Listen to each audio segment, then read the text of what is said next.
it's Katie, and today I'm going to show you the easiest gluten-free or gluten-full pie crust that I've ever made, and it tastes amazing. Let's get into it. For this recipe, all you will need is 2.5 cups of all-purpose flour, regular or gluten-free is fine, a 1/2 cup of butter, a 1/4 cup of shortening, up to 5 tablespoons cold, not hot water, and then a 1/2 teaspoon of salt. You will also need some wax paper, a fork, and your microwave. The first thing you're gonna do is you're gonna take your salt and add it to your flour and give that a nice little mix with your fork there.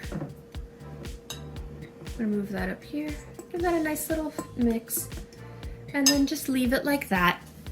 And then what we're gonna do is we are gonna be breaking some baking rules, because most pastry makers, bakers, pastry artists insist that you have to use ice cold butter and cut it into your recipe, and that pie crust is oh so finicky, when that's just not true.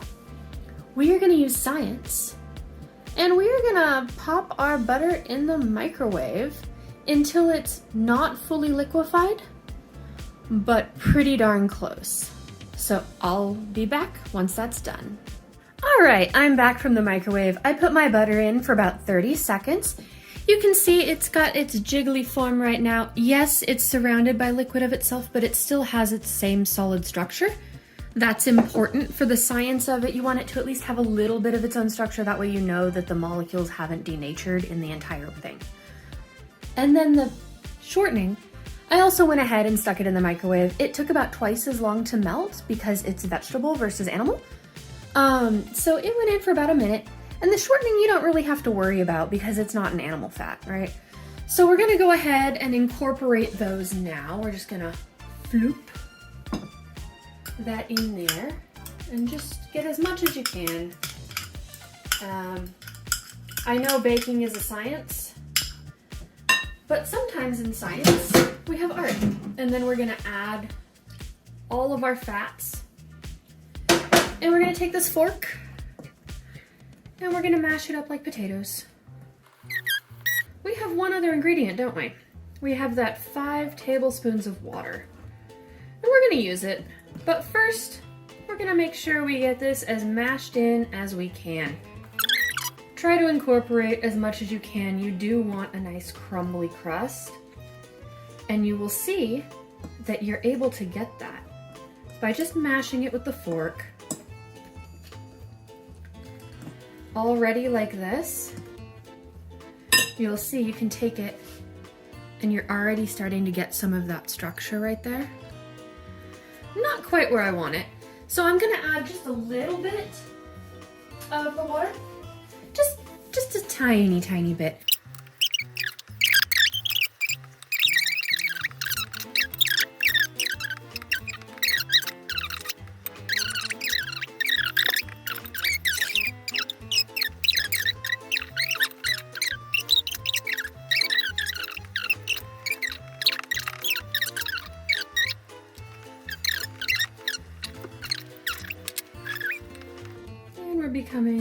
There's more crumbies to it.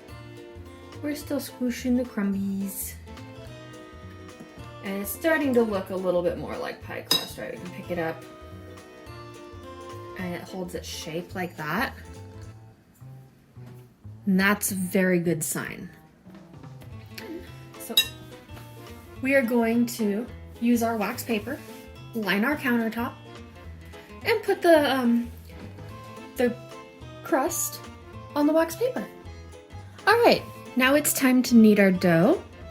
This will take longer for me because I'm using gluten-free flour. If you're using regular flour, it'll be a lot quicker. So I'm just gonna fast forward through this part for you. It'll just be very quick to watch.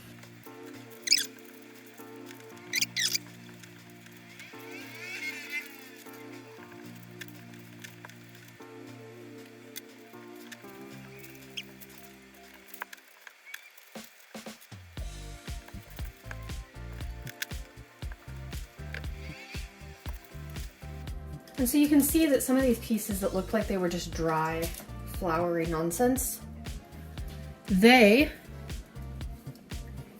turn into dough with just a little working. And it's okay to separate your dough into multiple pieces if it's easier for you to knead it that way. That's just personal preference, really.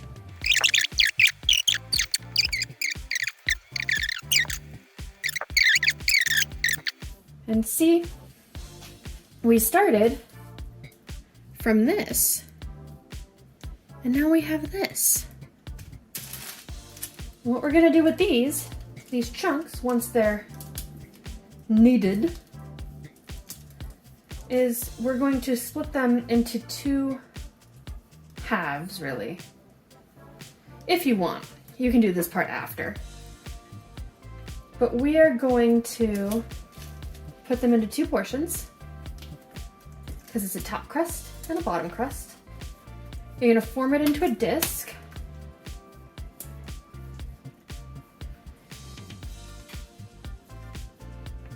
Just like that.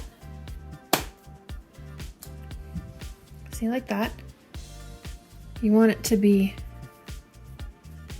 together as you can, because you're prepping it. You're gonna be rolling it out later. And then we're gonna wrap these discs that we make. We're gonna wrap these discs that we make in a little bit more wax paper. And we're gonna put them in the fridge. Now, they don't need to be in the fridge forever. Best case scenario is overnight. If you are at a last minute situation, 20 to 30 minutes is fine. So here are our discs, and I'm gonna wrap them and put them in the fridge. I'm gonna show them to you wrapped, and then I will put them in the fridge. As promised, here are our 2 discs of pie dough ready to go in the fridge for at least a half an hour. Typically what you can do if you're running really last minute is you can go ahead and put them in the fridge and then make your pie filling. And then go ahead and continue rolling your pie dough and have it all go in the oven.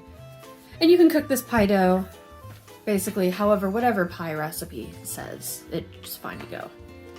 All right, to the fridge it goes. So you can see what this pie crust looks like when it's completely done. Here it is with my mini pumpkin pies. It turns out so good for gluten-free, you would hardly even know. If you liked this video, please like the video. Please subscribe if you haven't already. It's free, and I will see you next time.